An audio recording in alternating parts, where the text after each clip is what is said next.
Hi everyone, Lisa again. I've just been for a walk, and if you've been following my starseed journey, we're up to weeks 5 or 6, I believe. We're up to reptilians, and anyone who knows anything about reptilians knows that they have a bad reputation. Now, I have been really reluctant to channel a message from the reptilians.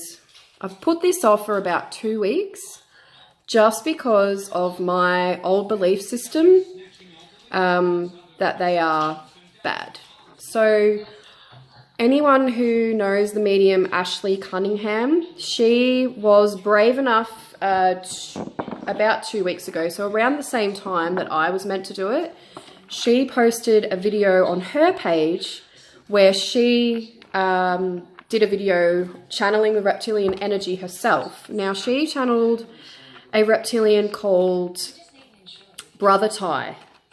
He's a evolved, high vibrational reptilian. Now, I have been directly asking to speak to Brother Ty. Whenever I think of this reptilian, the same one, in my head, I get Papa Ty. I have no idea why. And I was sitting at my couch talking about him out loud, as I do, channeling, and I got Papa Ty is a guide of mine at the moment. I feel like he's very new.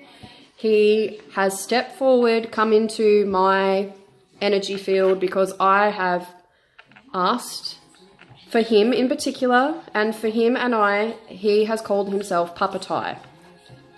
And I was going for a walk today. I have been back and forth. I have been researching videos online. I haven't so much done research on their history, their past history, because I don't want to scare myself. I want to remain open. And I'm only open to communicating with the evolved, high vibrational reptilian energy. I'm not interested in the negative, lower vibrational, dense, past tense, dark, shadow, negative, whatever you want to call it, reptilian. I'm not interested in that. I'm not engaging in that. I am only asking to communicate with a high vibrational, evolved, light-centered, loving reptilian. Now, back and forth, all day. Angel cards are mostly positive, but confusing at the same time. My guides, 1 minute they're like, look, do what you want, it's all good. Then the next minute I'm half and half in dream state, and I'm like, just be careful, maybe now's not the right time. So back and forth. So today I woke up feeling not 100%, energy's good, body's tired. So went for a walk. Now, went for a walk just to go for a walk, get out of the house, move my body, blah, blah, blah. Going for a walk, and I just start thinking about this reptilian. Now, I'm very aware that his energy is there, but it doesn't feel like the typical cold reptilian vibe. I'm getting still very warm, not intrusive, kind of chilled, hanging back. I've also specified really strongly that if a reptilian is to communicate with me, they have to get the permission of Jesus Christ, because he is a guide of mine at the moment, my Pleiadian guide, and Arul, who is an Octurian that I channeled earlier on, who has taken on a mentor type role with me. And he actually cautioned me about a month ago to not channel a reptilian at all. This was a month and a half, maybe 2 months ago. In the meantime, I have learnt a lot, I've grown a lot, and now my guides are saying, you know what, if you want to try this, we will support you. And one of my boundaries that I set really strongly was, okay, if I'm going to do this, then my guides are going to have to give their permission and be a-okay with it. So anyway, I'm going for a walk today, and this message just comes through, and it's from this reptilian. He's hanging back. The message might not even be coming from him directly. I feel like maybe this message is being filtered through my guides, because I can feel that he's definitely within my space, but he's not invading my space.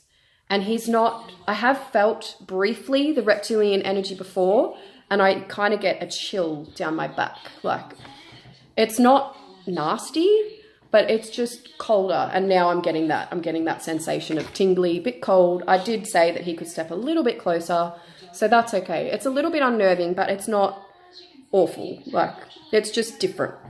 So anyway, I'm going for a walk, and the reptilian energy is masculine, meaning they think logically.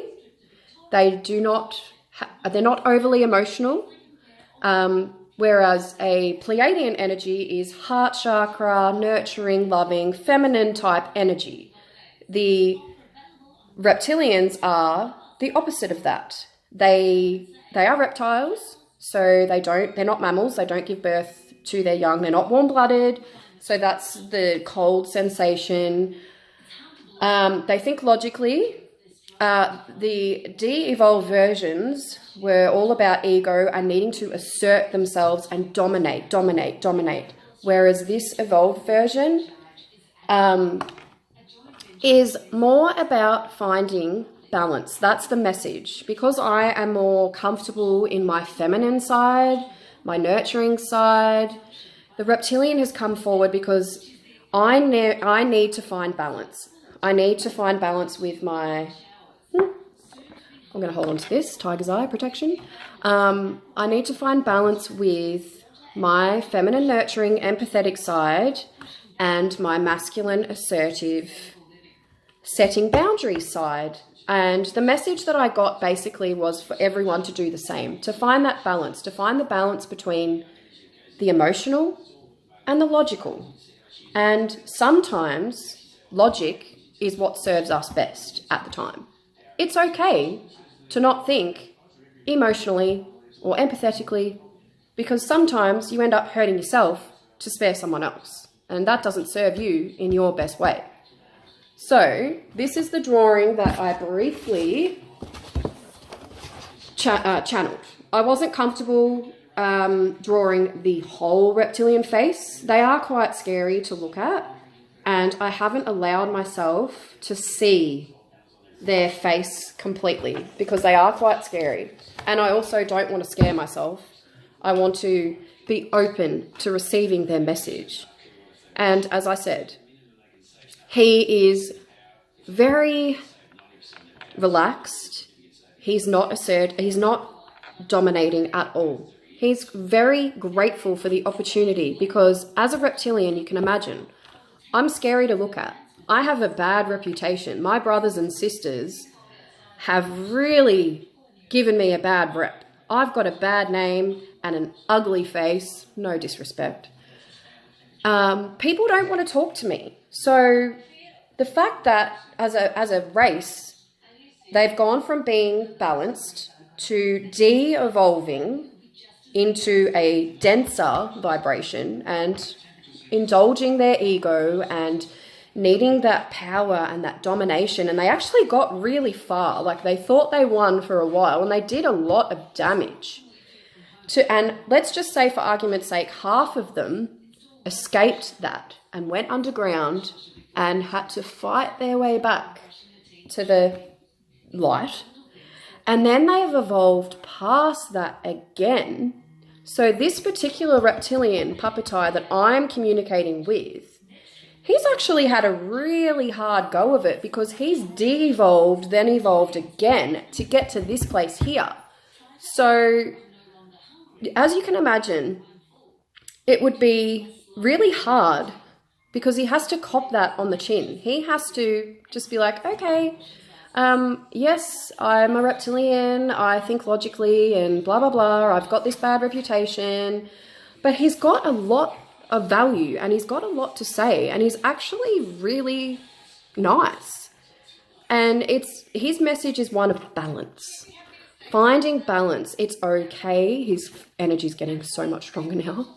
It's okay to be selfish sometimes and put yourself first. It's okay to be assertive without asserting yourself over somebody else, without going too far that way and making someone else feel small. You can be assertive and powerful in your own self without pushing that onto somebody else. And that goes in so many aspects of your life, with your belief systems, with setting boundaries, putting yourself first sometimes, you know, putting your feelings before someone, like, I don't want to hurt this person, so I'll hurt myself. Well, that's all well and good, but sometimes that's really damaging to yourself. And sometimes it's okay to be uncomfortable or maybe not be so liked because you've put yourself first and you've done right by you. Because if you're not okay, how can you be expected to look after, to look after everybody else? It's just not possible. So the message that we're getting from Papatai is balance and embracing your feminine energy and your masculine energy. Being able to think emotionally and logically and finding that middle ground.